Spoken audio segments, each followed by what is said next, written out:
Во дворце спорта «Манеж» многолюдно, все трибуны забиты до отказа. Торжественно стартовал открытый всероссийский турнир по вольной борьбе среди юниоров, посвященный памяти чемпиона мира и заслуженного тренера СССР Юрия Гусова. Он боролся в категории до 75 килограмм, поэтому символично, что именно здесь собралось максимальное количество участников. За 2 дня соревнований на ковре покажут свои силы более 300 лучших борцов, среди которых чемпионы Европы и мира. Мы считаем, что вот именно в этом возрасте нужно ребят стимулировать, давать им какую-то поддержку, чтобы они на данном этапе не переставали тренироваться, не уходили куда-то, а именно для того, чтобы они дальше росли и развивались. Участники – борцы с разных регионов России и 9 стран, в их числе США, Греция и Украина. Спортсмены хорошо подготовлены и показывают яркую борьбу. Выносливость и техничность – одни из главных качеств для достижения успеха.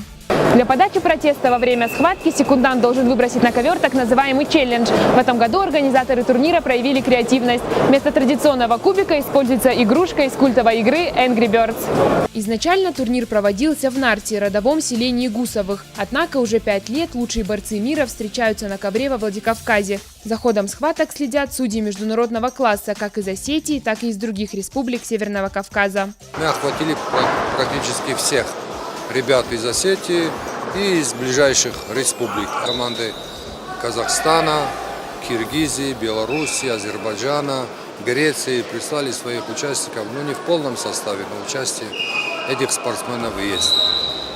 По первым схваткам я могу судить, что ребята довольно сильно подготовлены и показывают хорошую, яркую борьбу. Я думаю, зрителям это нравится. Победители и призеры будут награждены дипломами, медалями, денежными призами. Главный приз – автомобиль. Соревнования уже стали традиционными и с каждым годом набирают популярность. На следующий турнир организаторы планируют пригласить борцов из Ирана, Турции и Японии. Ирина Дзабаева, Тимур Мазаев, Алан Гасанов, Осетия ТВ.